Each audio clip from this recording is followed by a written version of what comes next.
मी रात्री माझ्या नवऱ्याच्या घरी झोपत असे, पण सकाळी जाग आली की मी शेजारच्या काकांच्या घरात असायचे. हे कधी आणि कसं घडत होतं याचा मला काही अंदाज नव्हता. एके रात्री अचानक माझी झोप उघडली आणि माझ्यासमोर जे दृश्य दिसलं ते पाहून मी पूर्णपणे थरारले. कारण आमचे 60 वर्षांचे शेजारी काका माझ्या खोलीत उभे होते आणि त्यांच्या हातात काहीतरी होतं ज्याने मला धक्का बसला. मी प्रिया. माझं नवीनच लग्न झालं होतं. माझ्या आईवडिलांचं म्हणणं होतं की लवकर लग्न झालं तर तुला तुझा संसारही पुढे सोयीस्कर होईल.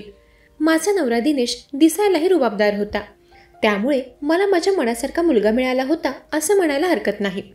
दिनेश अनाथ असल्यामुळे तो एकटाच होता, म्हणूनच माझ्या आईवडिलांनी त्याच्यासोबत माझं लग्न लावून एक पुण्याचं काम केलं होतं. आम्ही ज्या ठिकाणी राहायचो ते ठिकाण खूप सुंदर आणि शांत होतं. त्या दिवशी मी आमच्या घराच्या बाहेरच्या अंगणात झाडू मारत होते. तेवढ्यात तिथे एक वयस्कर व्यक्ती आला. त्याच्यासोबत त्याची पत्नी होती. ते म्हणाले, हॅलो प्रिया, मी तुमचा शेजारी आहे. मी माझ्या पत्नीसोबत आता तुमच्या शेजारी राहायला आलो आहे. आम्ही कालच आमचं सामान शिफ्ट केलंय. जर आम्हाला थोडीफार मदत लागली तर तू मदत करशील का? समोरून त्यांनी मला विनंती केली, त्यामुळे मी त्यांना म्हणाले की हो काका, माझी काही मदत लागली तर मला फक्त एक आवाज द्या. ते काका काकू मला स्वभावाने खूपच चांगले वाटत होते. ते अगदी प्रेमाने माझ्याशी बोलले होते. झाडू मारून झाल्यावर मी माझ्या घरात गेले तेव्हा मला अचानक एक गोष्ट आठवली की ते जोडपे मला पहिल्यांदा भेटले होते, तरी त्यांना माझं नाव कसं माहीत होतं. या विचाराने मी हैराण झाले होते.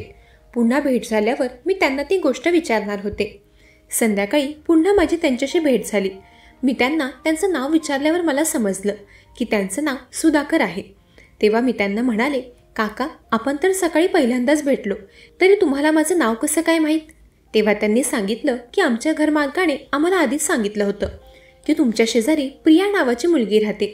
ती अतिशय प्रेमळ स्वभावाची आहे. त्यामुळे तुझ्याकडे बघून मी समजलो होतो की तूच प्रिया असणार. तेव्हा माझा गैरसमज दूर झाला आणि मला समजलं की काकांना माझं नाव कसं माहीत झालं ते. त्या दिवशी रात्री माझा नवरा त्याच्या ऑफिसवरून घरी आला. तो माझ्यासाठी माझे आवडते पेढे घेऊन आला होता, त्यामुळे मी खूप आनंदी होते. आम्ही सोबत बसून जेवण केलं. जेवताना मी माझ्या नवऱ्याला माझ्यासोबत घडलेला तो नावाचा किस्सा सांगितला. तेव्हा तोही ती गोष्ट ऐकून हसू लागला. हसत हसतच त्याने मला सांगितलं की त्याचाच प्रमोशन झालं. दिनेशच्या प्रमोशनची बातमी ऐकून मी तर खूपच आनंदी झाले होते. माझा आनंद गगनात मावत नव्हता, कारण माझेही खूप मोठमोठी स्वप्न होते आणि दिनेशच्या प्रमोशनने हळूहळू माझे स्वप्न पूर्ण होणार होते. मी तेव्हा त्याला अभिनंदन करत आनंदाने मिठी मारली. त्या दिवशी रात्री मी खूप आनंदी होते. रात्री मी दिनेशला अगदी घट्ट मिठी मारून झोपले होते. परंतु सकाळी जेव्हा माझा डोळा उघडला तेव्हा तर मी अगदी चकित झाले होते, कारण मला हे समजत नव्हतं की मी नेमकी कोणाच्या घरात आहे. मी जेव्हा आजूबाजूला पाहिलं तेव्हा मला समजलं की मी शेजारच्या काकांच्या घरात होते. मी झोपले तर माझ्या घरी होते, पण सकाळी मला जाग काकांच्या घरात आली होती. नेमकं हे काय घडत होतं तेच मला समजत नव्हतं. तेव्हा मी खडबडून जागे झाले. समोर पाहिलं तर काका माझ्या समोर बसलेले दिसले. मी तर पुरती गोंधळून गेले होते. मला उठलेलं पाहून तेही उठून उभे राहिले. ते म्हणाले, प्रिया बेटा, तुला कसं वाटतंय आता? तेव्हा त्यांच्या कुठल्याही प्रश्नाचं उत्तर न देता मी त्यांना उलट प्रश्न विचारला की काका, मी तुमच्या घरात कसे आले? मी तर रात्री माझ्या घरी होते आणि मी इथे आलेली मलाही आठवत नाही. मी काकांना प्रश्न विचारत असताना ते त्या रूममधून बाहेर निघून गेले. मीही माझा अवतार व्यवस्थित करून पुन्हा माझ्या घरी गेले. मी जेव्हा माझ्या घरी गेले तेव्हा मी पाहिलं की माझा नवरा त्यावेळी घरी नव्हता. सकाळचे 10 वाजले होते, म्हणजे नक्कीच तो त्याच्या ऑफिसला गेला असणार.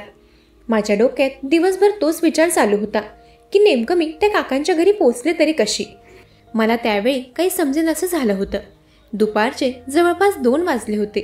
तेव्हा मी काकांना पुन्हा प्रश्न विचारण्यासाठी त्यांच्या घरी गेले. तेव्हा मला दिसलं की काकांचे त्यांच्या घरात कोचिंग क्लासेस चालू होते. काका त्यांच्या घरात शेअर मार्केटचे क्लासेस घ्यायचे. ते तरुण मुलांना शेअर मार्केट शिकवत होते, त्यामुळे त्यांना डिस्टर्ब न करता मी पुन्हा माझ्या घरी आले. काकांनी तर कालच शिफ्ट केलं होतं आणि आज त्यांच्या घरी शेअर मार्केटचे क्लासेस कसं काय चालू झाले तेच मला समजत नव्हतं. पुन्हा 2 तासांनी मी त्यांच्या घरी गेले. तेव्हा माझं काकांशी बोलणं झालं. मी काकांना म्हणाले की काका, तुम्ही तर कालच इथे शिफ्ट झाला आहात, मग आज तुम्ही शेअर मार्केटचे क्लासेस कसं काय घेत आहात आणि एवढ्या लवकर तुम्हाला विद्यार्थी मिळाले तरी कसे? त्यावर काका म्हणाले की माझ्या मते आजकालच्या तरुण मुलांनी त्यांचा पैसा कुठेही वाया न घालवता तो शेअर मार्केटमध्ये गुंतवला पाहिजे. जेणेकरून भविष्यात त्यांचा पैसा वाढीस लागेल आणि त्यांचं भविष्य ते सुरक्षित करू शकतील. प्रश्न आहे माझ्या विद्यार्थ्यांचा. तर ते विद्यार्थी माझे जुने विद्यार्थी आहेत. त्यांना जसं समजलं की मी इथे शिफ्ट केले तसं ते पुन्हा माझ्याकडे क्लासेससाठी येऊ लागले. त्यांच्या बोलण्यात मी त्यांना विचारायचं विसरलेच की मी सकाळी त्यांच्या घरात कशी काय आले होते. त्या दिवशी रात्री मला माझ्या नवऱ्याचा फोन आला. तो म्हणाला की आज मला रात्री घरी यायला उशीर होणार आहे. मी जरा कामात अडकलो आहे. त्या दिवशी तर मला माझ्या नवऱ्याला सगळ्या गोष्टी सांगायच्या होत्या, पण तो उशिरा येणार म्हटल्यावर मी थोडी नाराज झाले होते. त्यावेळी संध्याकाळी काकांची पत्नी म्हणजे सुधा काकू घरी आल्या होत्या. त्या माझ्याशी गप्पा मारत बसल्या होत्या. सकाळी मी काकूंना त्यांच्या घरी पाहिलं नव्हतं, त्यामुळे त्यांना हा विषय माहीत आहे की नाही ते मला माहीत नव्हतं. त्यामुळे मी त्यांच्याशी त्या विषयावर काही बोलले नाही. काकू माझ्यासाठी मोतीचूरचे लाडू घेऊन आल्या होत्या. मला गोडाचे पदार्थ फार आवडायचे, त्यात मोतीचूरचे लाडू तर खूपच. त्यामुळे थोडाही विचार न करता मी लाडू खायला घेतला. तो खातच मी काकूंशी गप्पा मारत होते. काही वेळाने काकू त्यांच्या घरी जायला निघाल्या. त्या त्यांच्या घरी गेल्या तशी मला सुस्ती येऊ लागली होती. थोड्या वेळाने मला चांगलीच गाढ झोप लागली. सकाळी मला जेव्हा जाग आली तेव्हा मी पुन्हा काकांच्या घरी होते आणि तेव्हाही काका माझा आवाज ऐकून खोलीत आले. त्यांना एकदम समोर आलेलं पाहून मी दचकले आणि जोरात ओरडले. तेव्हा मला काही समजत नव्हतं. मी धावतच आमच्या घरी गेले. तेव्हा सकाळचे 11 वाजले होते. माझ्या पोटातही खूप दुखू लागलं होतं. मला आता हळूहळू आठवू लागलं होतं की गेले कित्येक दिवस माझं माझ्या नवऱ्याशी व्यवस्थित बोलणं झालं नव्हतं आणि आम्ही व्यवस्थित वेळही घालवला नव्हता. नक्कीच ते शेजारचे काका काकू आल्यापासून हे सगळं घडत होतं. त्यावेळी मी माझ्या नवऱ्याला फोन लावला. तेव्हा तो माझा फोन काही उचलत नव्हता. माझ्या पोटात खूप दुखू लागलं होतं. नक्कीच माझ्यासोबत काहीतरी विचित्र झालं आहे असाच विचार माझ्या डोक्यात चालू होता. त्यावेळी मी पोटदुखीमुळे हैराण झाले होते, म्हणून मी माझ्या बेडवर अंग टाकलं आणि मला कधी झोप लागली मलाच समजलं नाही. जवळपास 2 तासांनी मला जाग आली. मला जेव्हा जाग आली तेव्हा मी पाहिलं सुधाकर काका माझ्या समोरील सोफ्यावर बसलेले होते. त्यांना पाहून तर माझ्या तळपायाची आग मस्तकात गेली होती. त्यावेळी मी त्यांना म्हणाले, तुम्ही यावेळेला माझ्या घरात काय करत आहात आणि तुम्ही घरात कसे आलात? तेव्हा ते म्हणाले, प्रिया बेटा, मी तर तुला जेवणाचं आमंत्रण द्यायला आलो होतो. तुझ्या घराचा दरवाजा मला उघडाच दिसला, त्यामुळे मी थेट घरात आलो.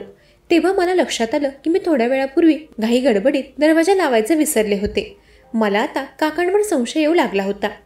नक्कीच ते काका काहीतरी कट रचत होते हे तर आता मला लक्षात आलं होतं, कारण मला जेव्हाही जाग यायची तेव्हा काका माझ्या आसपास आढळायचे.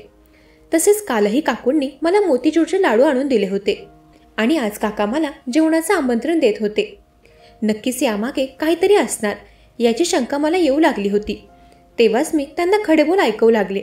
तेव्हा मी म्हणाले की काका, तुम्ही मला वेडी समजत आहात का? माझ्यासोबत तुम्ही व तुमची पत्नी काय करण्याचा प्रयत्न करत आहात ते मला चांगलंच समजले. मी आत्ताच पोलिसांना इथे बोलावते, कारण तुम्ही मी एकटी असल्याचा पुरेपूर फायदा उचलण्याचा प्रयत्न करत आहात. तेव्हा माझं बोलणं ऐकून काका ततमम करू लागले. त्यांच्या चेहऱ्यावर घाम फुटला होता आणि तेच बघून मला समजलं की यात नक्कीच काका काकूंचा वेगळाच हेतू आहे. तेव्हा मी माझा मोबाईल घेतला व पोलिसांना फोन लावू लागले. तेव्हा काकांनी माझा मोबाईल हिसकावला. ते म्हणाले, प्रिया बेटा, तुला सत्य काय आहे हे ऐकायचं असेल तर आधी तू शांत हो.